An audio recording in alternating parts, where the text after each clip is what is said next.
Now, just moments from now, 36 cars will take the green flag. But about 3.5 hours from now, one battered driver will roll what's left of his 3,400-pound stock car to where I'm standing, victorious here at Bristol, Tennessee. We've already had one victory celebration this weekend, that occurring last night, the Food City 250, when Steve Grissom, former Busch Series champion, came from far back in the field, 28th starting spot, to collect his second victory in a row here at Bristol, Tennessee. But that was only 250 laps. Tonight, 500 grueling laps on the 3.5-story high banks here, the place they call Thunder Valley. And the one driver who survives, well, he'll collect the lion's share of the $1 million plus purse, which he'll take to the bank. Before they can take their winnings to their local banks, they first must conquer the high banks of Bristol. 36 degrees, allowing the drivers to circulate this half mile in under 16 seconds. And as we saw last night, that can cause problems for even the most experienced drivers.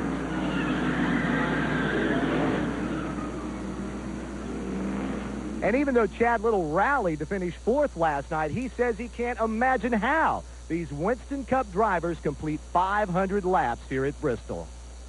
John, I always thought they called this place Thunder Valley because of all the loud rumblings from those Winston Cup machines. But it's not that noise, it's that noise that's going to come from all these folks here surrounding Bristol tonight. These loyal race-loving fans are wedged into every inch around this half-mile facility. Everybody's got a ticket, but they won't be using their seat because they're here to see 500 laps of fast and sometimes violent racing action, and they can see that best standing up. 70,000 plus here to share the excitement and emotion of Bristol, Tennessee with you in the best seat in the house.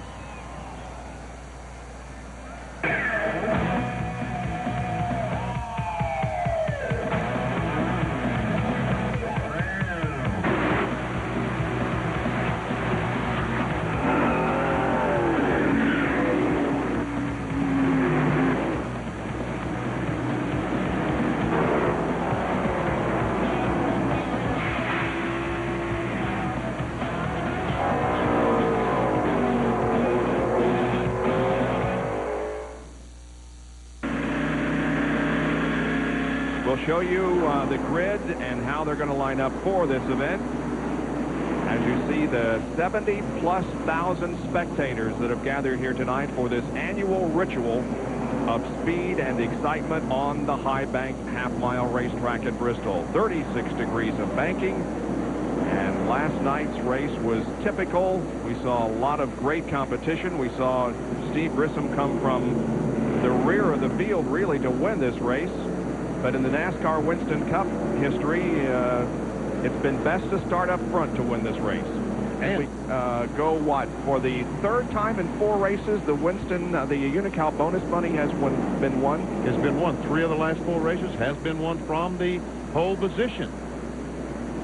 That has to be some kind of record. I think I read that the last 2 races have been won by the pole, and that ties records.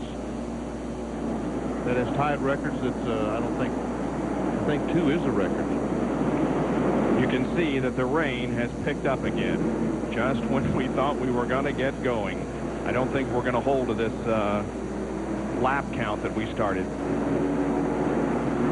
I can't imagine, Bob, that they would start them now since that rain has picked up a little bit. And you can see that there, especially on the black part, it's pretty wet. Kyle Petty, Kenny Wallace, Todd Bodine, Joe Ruttman, Jimmy Hensley, Elton Sawyer, and Bobby Hillen all failed to make this event. And this is the first time that the Felix Sabates and Kyle Petty team has failed to qualify for a Winston Cup race since 1989, the team's inaugural season when they were running a limited schedule.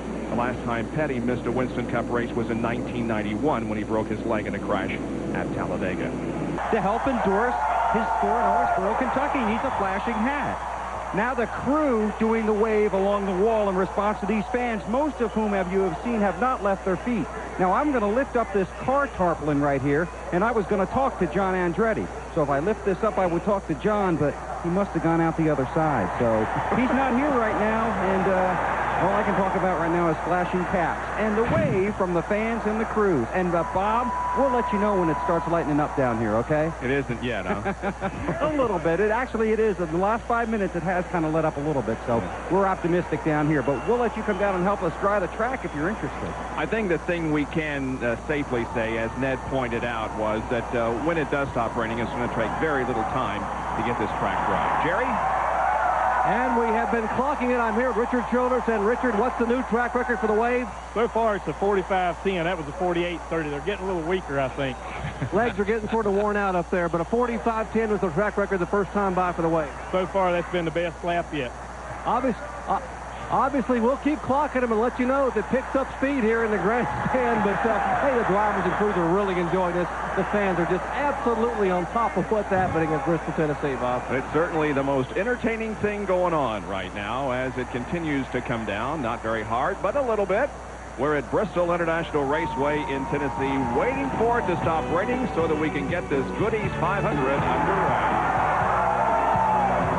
We are tonight watching the rain come down and watching the wave. It continues. It's picking up speed. Jerry, did they set a new track record while we were in commercial break?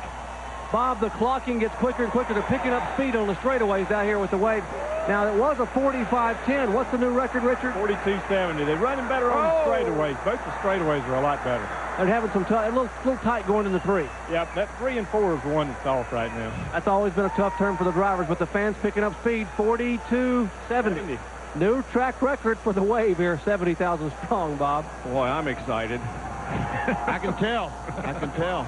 Benny, what would be the best thing? They've turned 13 laps, by the way. The NASCAR officials are keeping track of the number of times the Wave is completed.